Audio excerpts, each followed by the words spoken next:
Um, cool. So this is the importance of snacking for baseball players. All right. This is about 11 pages. I'm going to get through it as quickly as possible. This call is recorded, and then also once I'm done, I will make sure to put this into a PDF and get this over to you guys. All right. So, without further ado, welcome to this comprehensive module on the role of snacking and optimizing performance and health for baseball players.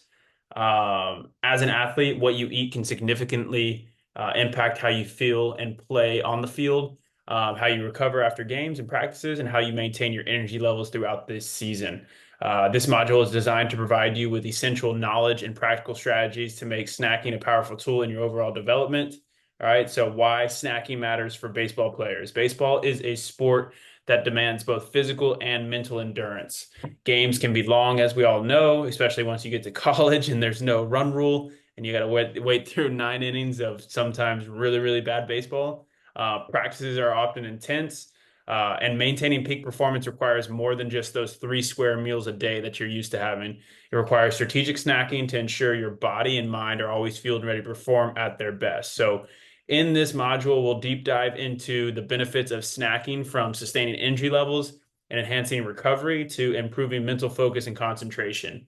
We will also discuss the potential pitfalls of poor snacking, such as energy crashes, unwanted weight gains, and digestive issues, and how to avoid them, right? So, what you'll learn throughout all of this is kind of nutrition 101, the basics for gaining weight and proper weight.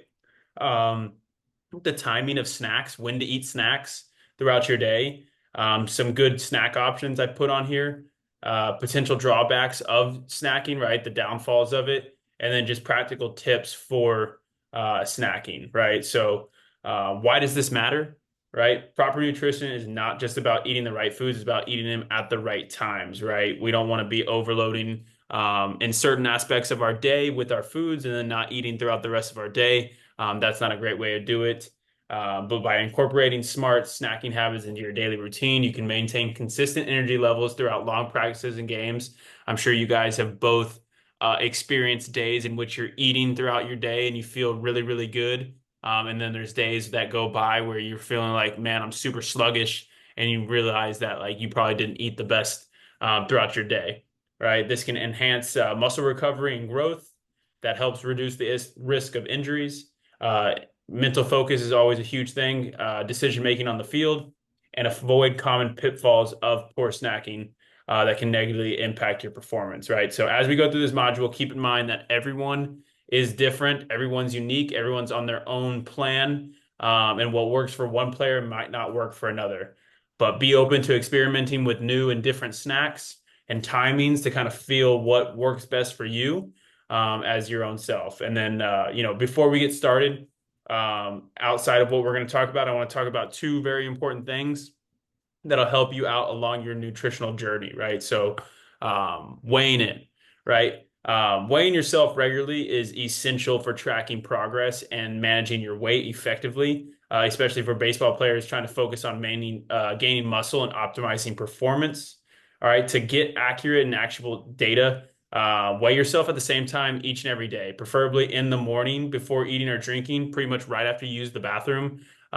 This will provide a consistent baseline unaffected by daily fluctuations, right? So if you're weighing yourself some days after you ate a huge meal, and you're weighing your some days like at the end of your nights, and you're weighing yourself some days in the morning, like you're going to get inconsistent data points. But if you're able to measure yourself pretty much at the same time every single day, especially after you go to the bathroom when your body's the lightest, that's a really, really good gauge. Recording your weights helps monitor trends. It's able to help you adjust your nutrition and training plans, and it helps you stay accountable to your goals. All right. So consistent tracking ensures you're able to make informed decisions and maintain a balanced approach to weight management. All right. So weighing yourself, food shopping. All right, John, you're probably doing this for yourself, especially while being in college, but you probably don't do, you know, I don't know actually how good of a job you do. I don't want to say that you don't do a good job. Thomas, this might pertain more to you right now, but food shopping, right? Shopping with your parents and helping pick out the food is crucial for understanding and taking responsibility of your own nutrition, right? It allows you to make informed choices about what goes into your body, ensuring you select nutrient-dense foods that support your health and performance goals.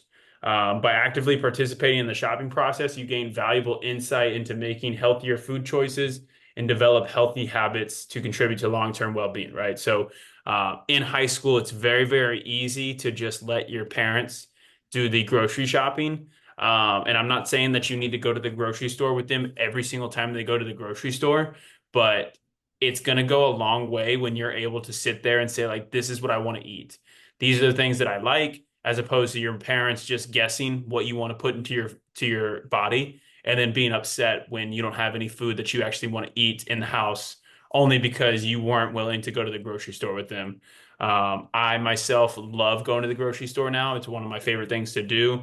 I love shopping. I love looking at all the different options that I can eat for myself. I'm pretty basic at this point, so I eat pretty much the same thing from week to week, chicken and rice, the same protein shakes. Like over years, I've refined my diet to pretty much what I enjoy to eat and what I have time to cook. But with you guys, man, like you guys are still probably testing your palates, and you guys need to be trying different things throughout your, um, playing career slash, time in college or high school right now to get that going. So that's that. Um, the basics of nutrition and weight gain, right? So to gain weight effectively and healthily, baseball players need to focus on caloric surplus, right? While ensuring their diet includes balanced macronutrients, right? So what is a caloric surplus, right? The definition is just simple as this, guys. You consume more calories than your body burns. That is a surplus of calories. Uh, a deficiency is when you have less calories per what your body has burned and you're trying to lose weight, right? So if your body burns 2,000 calories a day and you eat 2,500, guess what? You're in a surplus. If you only ate 1,500 that day, you're in a deficiency, right? So you're able to lose and gain weight like that. The importance is, it's very, very essential for our muscle growth and energy to be, in a surplus, especially when we're doing intense training, and having games going on at the same time, right? You guys are both, in high intensity training right now. You guys are burning a lot of energy. You guys need to be eating a lot as well. All right. And if you don't know what you're eating and putting into your body and how many calories per day you're intaking, just take 1 week. I'm not asking you guys to do it for a month. I'm not asking you guys to do it for the rest of your life. If it's really important to you, take 1 week, figure out what you're putting into your body for that week, track it, write it down, write the calories down, and just do an average of what you're putting into your body. If you're able to get that number, then we can kind of add and subtract from there to make sure that we're getting what our body needs, or if we're eating too much, we can always take back from there. I'm going to pause it there. Do y'all track that? Do you guys know? I know I have it on the question for the weekly check-in, but like, do you guys really know how much you're putting into your body each week? No. Okay. And I did like for a week, but that was like in Georgia, so it was like fast food every meal. So I don't Yep. really have an idea of like how much I'm eating at home. Okay. So that would be the first place to start, is just it's as simple as getting a journal, titling it day one, or like a notebook and a piece of paper. Day one, day two, day three, right? Just writing down what you eat. It doesn't need to be hard. You just write it down, write how many calories. Like if you ate an Uncrustable and it comes out to 300 calories, write that down. If you had cereal, look on the back of the box and write that down and add the milk, right? It's just a numbers of just numbers that you need to calculate and add up. Again, 1 week should be all you need to do to get the average, and then we can be off to the races from there. Because if you eat it like that throughout the week, throughout the 1 week that you're measuring, you probably eat it like that throughout the weeks that you're not measuring. All right.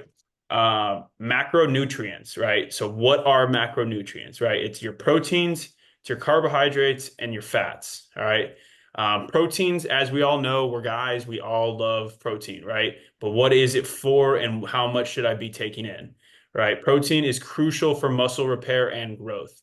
We want to aim to get about zero point 0.8 to 1 gram of protein per day of body weight if we're trying to gain weight. So, for example, right now I weigh 210 pounds. So I would need to be aiming for 210 grams of protein a day. Great sources of protein include lean meats, right? Fish, eggs, dairy products, protein supplements, and powder. All right, pretty basic there. Let me know if you guys have any questions in the chat. I'd be more than happy to answer them, but I'll keep going from there. Carbohydrates, all right, primary energy source. This is what gives us the fuel to operate on a daily basis, right? Should make up about 45 to 65% of your total daily calories, depending on whether you're trying to gain weight or lose weight. Sources include whole grains, fruits, and vegetables, among a few other things, but those are the kind of the three staples there. So, eating as many of those great sources there will help us with the weight gain. And then fats. While people always say, like, you don't want to get fat, and fat has a very negative connotation to it, it's actually very important to the nutrition that we're trying to maintain. So it's important for hormone production and brain function, and should make up about 20 to 35% of our total calories. Healthy sources include avocados, avocado oil, nuts, nut oil, seeds, seed oil, olive oil, and fatty fishes, right? Or fatty fish, right? You can also get some of these from like daily vitamins. If you guys aren't taking vitamins, I highly suggest taking vitamins. A multivitamin one a day, men's one a day. You can buy 200 tablets for like $30 at, a Walmart or something like that. And that'll help with, the vitamins and minerals that you might not be getting on a daily or weekly basis with the diet that you're currently on. All right. I'm going to stop there. So that's phase one, right? That's basic nutrition right there. Any questions on just basic nutrition and understanding what our body needs, what these macronutrients are, and tracking of our calories? No, but I guess you'll probably answer this question for like the second phase, like the timing snacks. Mm-hmm. What type of like snacks would you recommend? Because whenever I was playing last year, I always had like peanut butter crackers. Yep. We're gonna get into that. That's right here. Good snack options. So I have some Okay. snack options that I'll get into, that we can get into for sure. So the importance of timing snacks, right? Snacking is great. It's going to help us with our energy sources, but like we need energy as baseball players at certain times of the day, right? Nobody gives a damn if you're high energy at, 9 a.m., but you're low energy at 5 p.m. when you're rolling into your, game. We need to make sure that we're operating at full go come practice or game time, right? So timing your snacks around workouts and competition is crucial for maximizing performance and recovery. Properly timed snacks help ensure that your body has the right balance of nutrients to fuel exercise, enhance performance, and recovery effectively, right? So pre and post competition workouts and snacks, right? The purpose of this is fueling energy levels, right? Duh. Consuming a snack before exercise provides the necessary fuel for physical activity. How many times have we all, I've been a victim to it, gone into a performance in which you probably hadn't eaten all day, or it's been hours before you ate, and you've consumed some water and you're really just hoping to get by, and you feel like absolute poop, right? We're getting to the age now where you need to be taking care of your body, and by taking care of your body, you need to be fueling it properly to help you compete. You can't be upset when things aren't going your way on the field, and then you look down your checklist and your sleep is off, your hydration's off, you're not getting the foods that you need, you're not eating at a proper time, and you're simply just not taking care of business. To be an elite level baseball player, guys, it takes all of this. All right. Carbohydrates are the primary energy source for our energy that we need. So, good carbohydrates, we'll get into that later. While protein can help maintain muscle mass and prevent breakdown, right? So, looking for carbs and protein pre workouts. Preventing muscle breakdown, eating a balanced snack before exercise can help preserve muscle mass by supplying amino acids and maintaining glycogen stores. We'll talk about what glycogen is. Timing, right?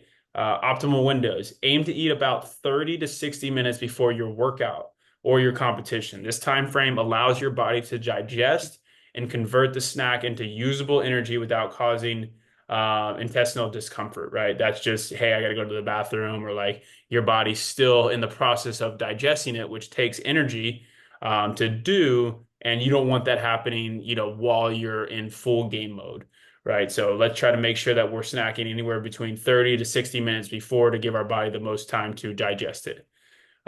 Snack examples, right? We're going to get into more, but these are just some snack examples here. Banana with small amounts of almond butter, whole grain toast with honey, or a small smoothie. All right. Greek yogurts with berry, a handful of nuts, or oatmeal with fruits. The benefits of enhanced performance ensures your energy levels are optimized, allowing for better endurance, strength, and agility during your session and improved mental focus. I know that you guys are old enough at this point now where you have felt a foggy brain, or you felt like you weren't clear up there. And then you've had days where like you've been on it, you've been eating well, you've been sleeping well, you've been drinking and you're staying hydrated, and like your thoughts couldn't be clearer, right? You're chasing that almost every day. You want those days, and you want to stack those days on top of each other. You want that intense focus, those days where you're sitting in the library and all those thoughts just clearly come to your head because of how well you've taken care of your body, right? And how well you're putting stuff into your body, right? So this helps maintain stable blood sugar levels, which supports concentration and cognitive function during competition or training. All right, so that's again pre and post workout snack examples. Post workout / post competition snacks, right? The purpose is to replenish glycogen. Post workout snacks are vital for replenishing and stores that depleted during exercise, right? Carbohydrates are essential for this recovery process, right? So you're probably saying, all right, he said glycogen like 4 times. What the hell is that? All right. This is a type of energy storage in your body. Think of it like a battery pack for your muscles and your liver. When you eat carbohydrates such as bread, pasta, or fruits, your body breaks them down into glucose, aka sugar. This glucose gets turned into glycogen and stores in your muscles and liver for later usage. All right. During activities like baseball practice or games, your body uses this stored glycogen for energy. It's like tapping into the battery pack to keep going. If you run out of glycogen, you might feel tired or sluggish. That's why it's important to eat carbs regularly to keep your glycogen levels up so you have enough energy for your training and games. So in short, glycogen is your body's way of storing up energy from carbs you eat so you can perform your best on the field. All right. And then also the purpose of the post-game competition and post-workout snacks are muscle repair and growth. So protein aids in muscle repair and growth by supplying the necessary amino acids. Combining proteins with carbohydrates can enhance the recovery process, right? So we're almost done with this one here. The timing optimal window for post workout and competition is to aim to consume a snack within 30 minutes to 1 hour after exercise. You can do this by being proactive, guys. When you go to the gym, right, having a protein shake ready to go. When you get done with a baseball game, having a post-game snack pre-made, ready to go so that you can, fuel your body back in the nutrients that it just lost with its competition. This is your body's most efficient way at replenishing glycogen stores and repairing the muscle, right? Here's some more snack examples that we can go through, but I won't, but you have them here. And then the benefits of this, right? Accelerates the repair of muscle tissues and replenishes your energy, right? Glycogen is your energy. Reducing muscle soreness and preparing your body for the next workout, right? The moment that we get done with the workout or a game or an outing or whatever it is, immediately after we get done, yes, we want to process what just happened, but then our next step is to prepare ourselves for that next battle, right? And we need to do that as soon as possible. We need to start that recovery process as soon as possible. And a great way to do that is by storing and getting back the nutrients that were lost, right? This also helps with your reduced injury risk. Proper recovery helps prevent overuse injuries by ensuring that muscles are repaired and strengthened effectively. All right. So that's kind of the pre and post workouts. I'll go or snacks for workouts, and then I'll go in the in between meals, right? So in between um, breakfast, in between lunch, in between dinner. Um, the purpose here is to sustain our energy levels, right? Snacking between meals helps maintain consistent energy levels throughout the day, preventing dips that can lead to fatigue and decreased performance. Nobody wants that, right? So we need to make sure that we're not just eating breakfast, lunch, and dinner, but that we're eating and maintaining the energy levels coming from those big meals to keep us going throughout the day, right? This will prevent us also from overeating in those breakfast, lunch, and dinner meals, right? Healthy snacks can curb hunger and prevent overeating during main meals by keeping your appetite in check, right? How many of us have, not eaten all day and then the nighttime comes? I'm very guilty of it. And you're just absolutely starving. And instead of looking to get like some chicken breast, you're looking at the local pizzeria and you're getting a pie and you're freaking shoving that entire pie. And then you're like, yo, I'm still hungry because I didn't eat all day. And now you're eating ice cream, right? And now we've done ourselves a disservice. While the ice cream and pie were great, it didn't do anything for us nutrition wise, right? I know I can't be the only one. I know both of you have probably fallen guilty of it before as well. Um, Timing, right? So when to really snack. I've got a schedule that we're going to get into here in a second, but the timing of it all is, where did I go here? Mid-morning and mid-afternoon, right? You want to aim to snack approximately 2 to 3 hours after every meal to keep your energy level stable. My rule of thumb is that like every 3 hours while I'm awake, I should probably be eating something. Chances are you guys are awake for, I would say 16 hours if you're getting 8 hours of rest. If you're eating every 3 hours, you're getting about 5.5 to 6 meals in, depending on what you're doing. That's kind of the number that you want to aim for, right? So every 2 to 3 hours, you need to be eating a meal, whether it's your breakfast, lunch, or dinner, or a snack. Don't let so much time go by without putting food in your body. All right, here's some more mid-snack examples, John, that you'll have access to once I send this to you. The benefits are, again, the same: stable blood sugar and enhanced focus and performance. And then another snack before bed, right? So let's talk about the bedtime snack. The purpose. This one's really to help with the muscle recovery. A pre-bedtime snack can prevent nutrients that support muscle repair and growth while you sleep. And consuming protein before bed, particularly slow digesting proteins, can help with overnight muscle recovery. All right. Preventing hunger disruptions. A light, balanced snack can prevent nighttime hunger. I know I've woken up in the middle of the night. I'm just like, dude, get me some food now. But if you're eating a little bit before bed and giving yourself enough time for it to digest, this can help reduce that and reducing the likelihood of waking up due to hunger or discomfort. Again, the timing right here is to consume about 30 minutes to 1 hour before bed to allow your digestive system enough time to avoid potential sleep disturbances. And then once again, more snack examples for that nighttime snack. Benefits, once again, muscle preservation and growth, and ultimately improve sleep quality. Right. I know for me, if I eat a little bit and I get a little bit hungry, or I'm full, I like to sleep on a full stomach, and that helps me go to bed a little bit. And so here's what a 6 meal schedule could look like. I based this off of like you guys going to school. I figured that most of you guys are probably starting school at like 8 a.m. if you have 8 a.m. classes. So breakfast would be at 7:30. Then you would aim to have a mid-morning lunch or snack by 10. Then you would eat lunch at 12, another snack at 2:30. And then this is probably your biggest gap right here, right? Between your mid-snack and your dinner. All right. So it's from 2:30 to 6, and then dinner at 6. And then right after you get done with dinner, 8:30, pre-bedtime snack. And then hopefully on this schedule, you could be asleep by, 11 o'clock. And then if you wanted to have another snack before that, hey, by all means, I ain't going to stop you. Right. So that was all of that, the timing. John, we're going to get into more snacks here, but any questions on that section there? Um, I want to get with you and getting like a meal schedule for my upcoming semester Okay.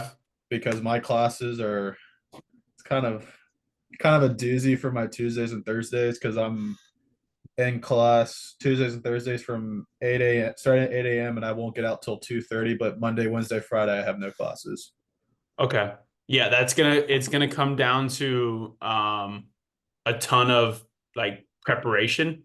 Not as much as you would think, so I don't want to scare you away with that, but definitely gonna have to plan out what you're gonna eat, what you're gonna pack with you, sandwiches, granola bars, protein shakes that don't require, to be in the cold or something like that, or to be in the fridge. So yeah, Mhm. definitely I will get with you when that time comes and we can sit down and really look at what your schedule looks like so that you're, able to do all of this. Okay. Cool. Thomas, anything there? No, I don't have any questions on that. Cool. All right, so good snacking options, right? So we're talking about snacking. What are good snacking options, right? First and foremost, guys, I think the easiest snack that's going to provide the most bang for your buck is going to be a protein smoothie.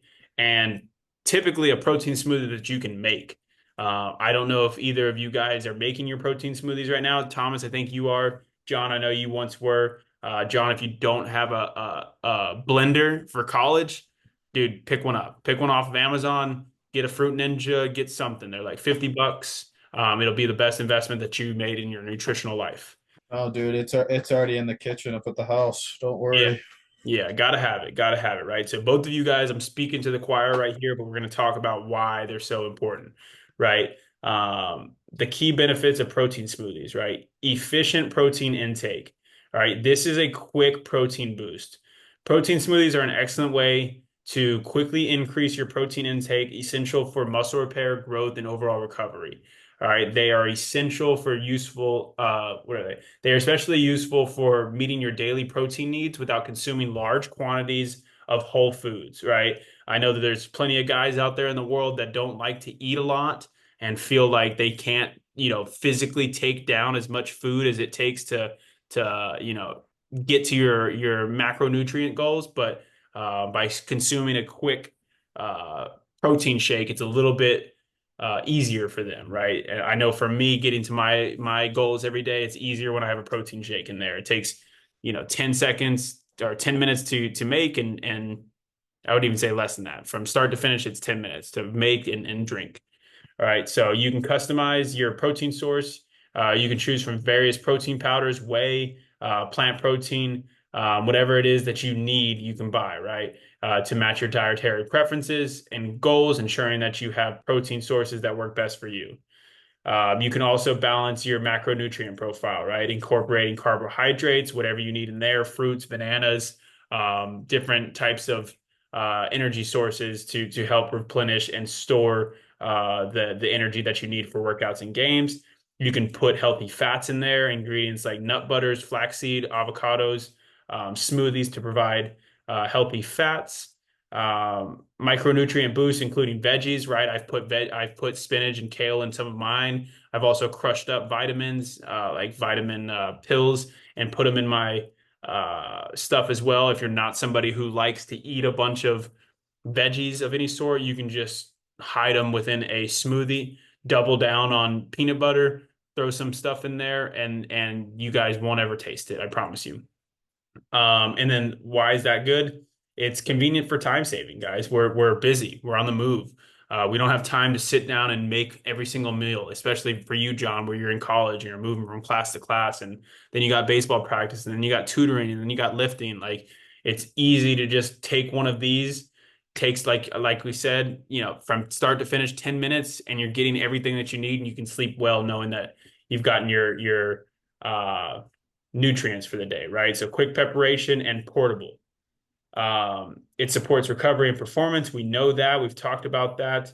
All right. And then practical tips for making protein powders, right? Choosing the right protein, making sure that you're getting what you need out of your protein, adding a variety of ingredients, making sure that you have the right ingredients in there from fruits to veggies to healthy fats to whatever liquid base you need. I always go with almond milk. I've used coconut water before. I use coconut water in the summertime when I'm making more of like tropical smoothies. And I use almond milk for just like my base smoothie as well. Or I 100% have made smoothies with just water before because I ran out of almond milk and coconut water. Wouldn't recommend the water because it tastes like poop. But if you're in a crunch and you need to get something in, like water is better than nothing, that's for sure. And then balance macronutrients, aim for 20 to 30 proteins. You can honestly up this up, guys. Some of the protein shakes that I make have 60 to 70 grams of protein in them. No limit on what you can do here. So just keep adding a scoop, add some more peanut butter, add, whatever you need to get to where you need to go. Right. So again, we're trying to get to 0.8 to 1 gram of protein per pound. So whatever you need to do to get there, do it. And then number 4 right here, guys, just experiment with recipes, right? We have YouTube, we got Google, protein shakes and protein smoothies that you want to try, follow accounts that make protein smoothies and stuff like that and be creative with it.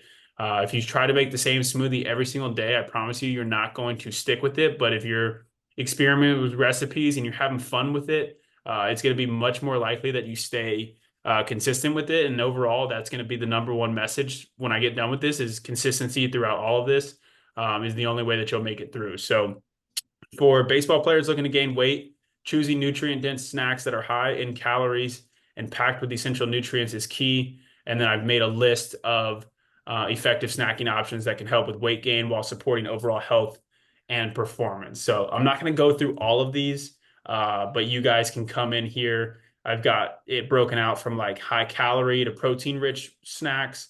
I've got it broken out from high carbohydrates and high calorie and fats, right? So I've kind of broken it down for you. If you guys need more options, let me know. But I think I did a pretty good job of kind of breaking it out into what you guys might need.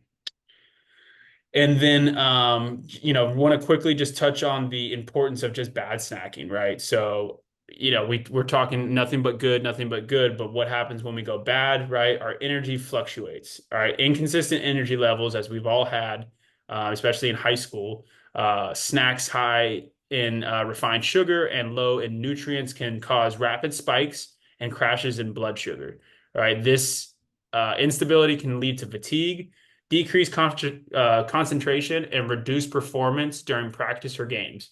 All right. Also, it provides a lack of sustained fuel. So low quality snacks often provide empty calories without sustained energy that can leave players feeling sluggish and less able to perform at their best. All right. The negative impacts on muscle growth and recovery.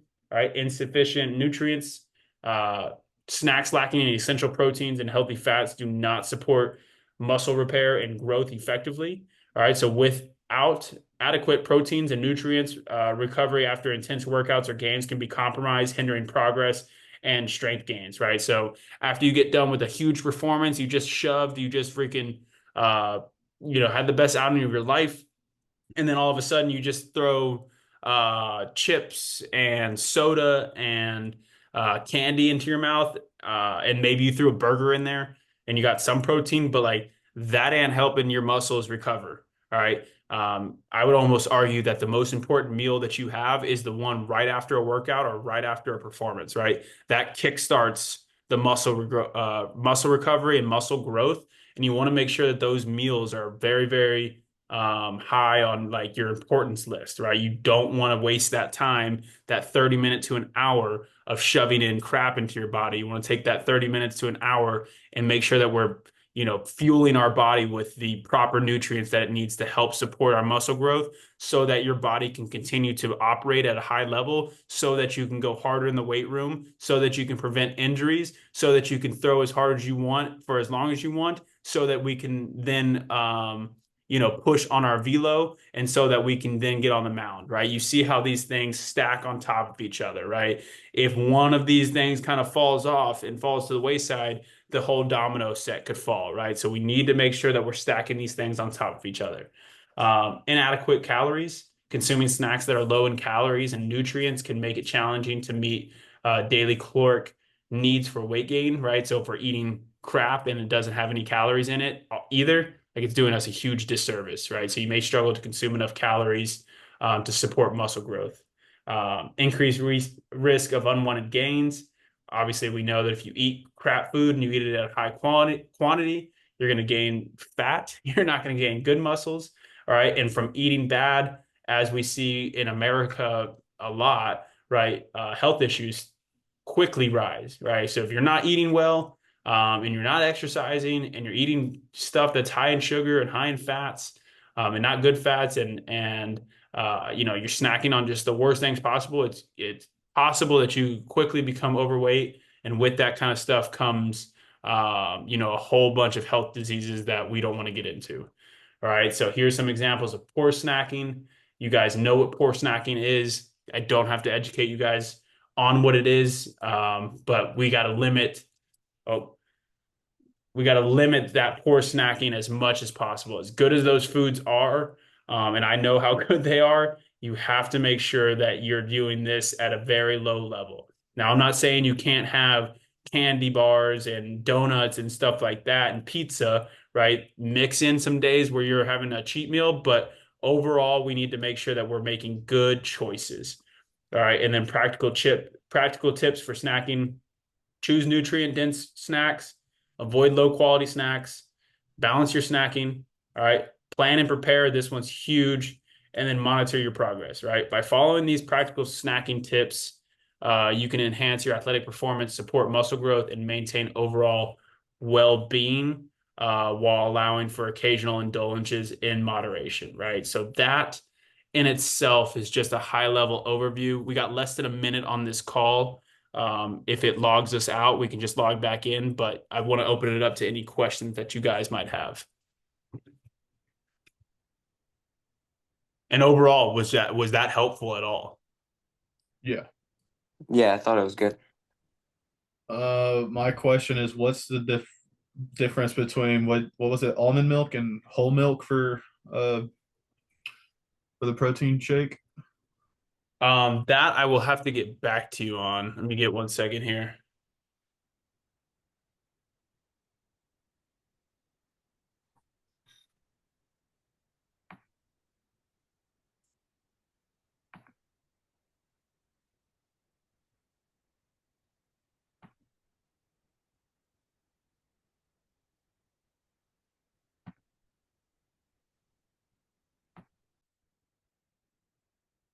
Y'all hear me? Y'all Yeah, hear I me? hear you. Yeah, I can hear you. So from gonnaneedmilk.com, right? Milk versus almond milk. The main difference between them is that almond milk has fewer calories than regular milk. All right, almond milk is prepared by blending almonds with water and then draining the mixtures to remove the solids. Many manufacturers of almond milk add supplements to match it to the nutrient levels of regular milk. So my recommendation with reading that would be to not use almond milk and probably use whole milk if you're looking to gain weight. However, if you're lactose intolerant and not able to drink that, then almond milk is a great supplement. Oat milk as well, coconut milk. If you're going to do that, just keep in mind that they are lower in calories. So you'll either one need to add more milk, or probably what else you could do is just add more calories from other ingredients, right? Add in oatmeal, add in another scoop of peanut butter, add in olive oil, add in, yogurt, add in more fruit, right? Those are 5 different ways off the top of my head that I just named that you can add in more calories if you don't want to go away from almond milk. Okay. I was just asking because I drink whole milk on a daily basis. Yeah, I drink almond milk. I think it makes me feel better. It's not that I'm lactose intolerant, but like I don't know what it is about milk. Milk makes my stomach feel a little queasy sometimes. But I haven't gotten that feeling with like almond milk. Gotcha.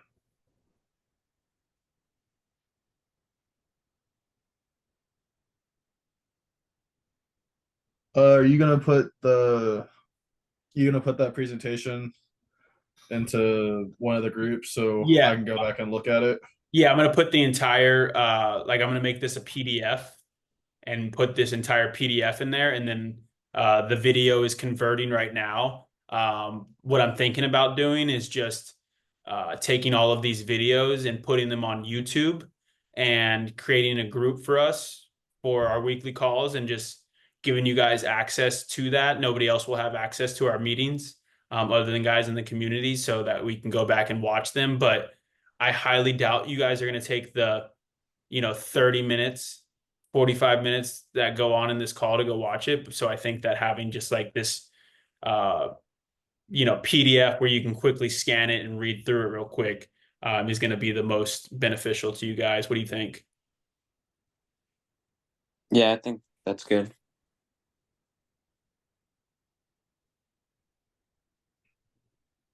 Yep.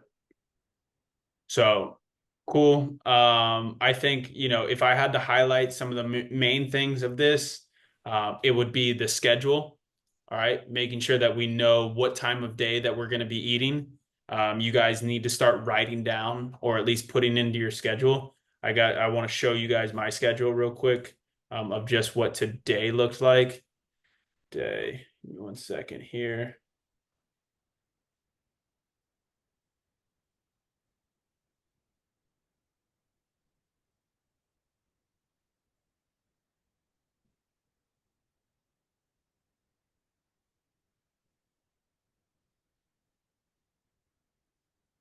All right. So let me share this real quick.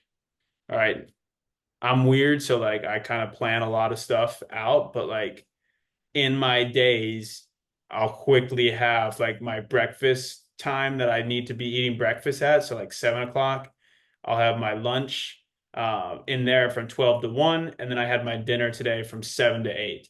Now I don't have my snacks in there on like what time of day I'm going to be eating, but I have, um, since I've been doing this long enough, I know that like I need to eat a snack in between my breakfast and lunch. And I try to find a window in there to just grab something quick.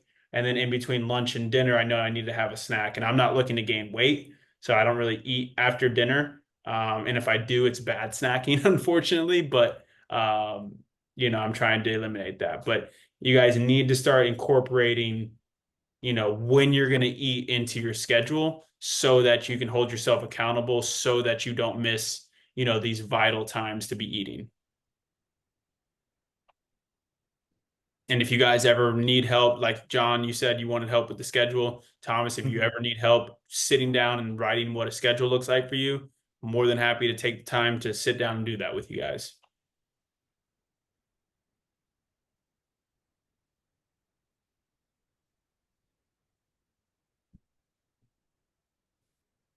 Oh, any takeaways then? If no question, takeaways. What did we learn? Like Uh, don't spend a long time in the day without eating anything. Is that something you think you'd been doing? No, well, usually like I feel like I don't really have like snacks, but I just eat like whole meals. So I have like 4 or 5 meals a day, like real meals. Okay. That's not a bad way to go about it either. As long as at the end of the day, you're getting to the overall goal of the amount of calories you need, the amount of carbohydrates you need, and the amount of proteins you need, like you're in a good spot. A lot of people don't have time to eat. You can ask John. You're not, once you get to college, you don't really have that much time to eat 5 full meals in your day. So you have to become a king of snacking and quickly snacking too. So, while that might not be an issue right now for you, the moment that you go play in college, like I promise you it will be.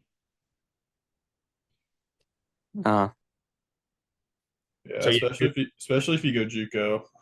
yeah. So I'll tell you guys, John, you know the JUCO I went to, we were very, very good at baseball. And our rule was no matter who you were and no matter what time your first class was, you had to be at the cafeteria at 6 a.m. to eat breakfast. After that, you go back to sleep, but we all had to be at breakfast at 6 a.m. to eat.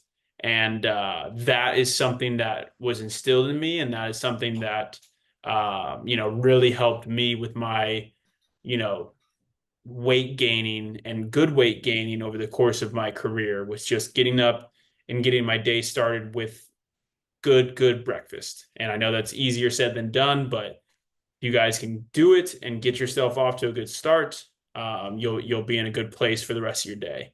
And we all know how good it is to get off to a good start in our days with, starting with water and getting a smoothie in there of some sort, and then a workout. And by the time you know it, we've crushed three things in our day and we've done a lot. And now the momentum's building and we're moving in the right direction. All right, so one more takeaway here, and then I'll let you guys go. What I got from it was, I guess you get a better like understanding of your body if you have everything laid out when you want to eat and how you should eat. Because like looking at what you just put on the screen, that's what I guess I was trying to do the entire time while I've been in college, but I never really figured out the like foundation to do it. Yeah, you're talking about more of just like this. Yeah, because it was like it would just depend because of my 8 a.m.s. I'd wake up like 20 minutes before class would start because I'd have like a 2 minute drive to my class. So I didn't really worry about like getting a breakfast or like getting a snack because lunch will be right around the corner. Yeah. But after being at Oklahoma Christian, I've realized whenever the more you talked about the meal schedule, the more I realized that whenever I do have a good like eating schedule, I'm like all amped up for practice. But then when I don't, I'm like super sluggish and I don't really want to put up with anything. Yeah. And it's crazy, dude. Like it really is like the best comparison people use, and there's good reason, is like it's gas, and we're a car, and like we run out of gas, and like we have to continuously put good gas into our body in order for us to perform. Because I mean, shit, even in high school for you, Thomas, but definitely in college, like you're asked to do a shit ton throughout the course of the day. Like you got to go to school, you got to use all of your brain power to learn and study, and then you have to socialize with your friends, and then you got to go to weightlifting, and then you got to go to practice where you're throwing, and then you got to go to study hall, and then you got to go, back home and do homework. And like if you don't have the fuel in your body to do all of those things, something's going to give, something's going to suffer. Right. So we need to make sure that we're getting off to a good start. John, one of the things I hear from you is that simply you're just not waking up in time. Like it's got to be a want to get up, 10 minutes earlier to just get a smoothie in us. Right. Like Mm, it don't take much time to make that smoothie. It just yeah. takes the 10 minutes and the commitment to say, I need to get up and start my day off with this smoothie, because if I don't, I'm behind the eight ball. If I miss breakfast, then I got to make those calories up at mid-morning snack and lunch and snack in the afternoon and dinner. If I miss both of those, then I've only got 4 meals to pretty much try to eat as much as I get in 2 meals. And again, that still is not the same thing, because the calories that you miss at this time have prevented you and already started your day bad. And now for half the day, you haven't consumed anything in your body. And now your body's starting to like shut down a little bit. Right. Now you're having to freaking deprive it of food. And then you're saying, like, yo, here we go. Yep. So, Yeah, yeah, I feel like if I get with you on like a meal schedule and follow that and get into that rhythm, I feel like that's going to help me out a lot because I yeah, have like a poor uh eating habit right now. definitely, man. And it's nothing to be ashamed of, dude. Like, there's people who go their entire lives, man. People who die with bad eating habits and never, taking that took us 52 minutes today. 52 minutes, and we just talked about the base level of nutrition. Um, there's people that will never get that. They just don't care enough, or nobody's taking the time to just teach them, or whatever it may be. So, um, I'm here as a resource for you guys. Again, for really anything. If there's anything you guys want to learn about, let me know, and I'll do as much of a deep dive as I can into all of this stuff, so that we can continue to use this this time to educate and learn and grow together. All right. Because again, you don't know what you don't know. And, you guys are busy and you guys don't have the time to take, the hours that it took for me to go research all of that stuff and put it together. But I do. So use me. All right. Sounds good. Where did this go? Where did I put this? Zoom. All right, that's it. I'm trying to find where I just saved that PDF. All right, I'll put this in the group chat here in a second, and then I'll upload stuff to YouTube. I've been recording the last couple of group calls, so I'll upload those to the YouTube, and once I do, I'll send you guys the link. All right. If you guys have any questions, always reach out. Sounds good. All right. Thank you. All right, see y'all. Yeah.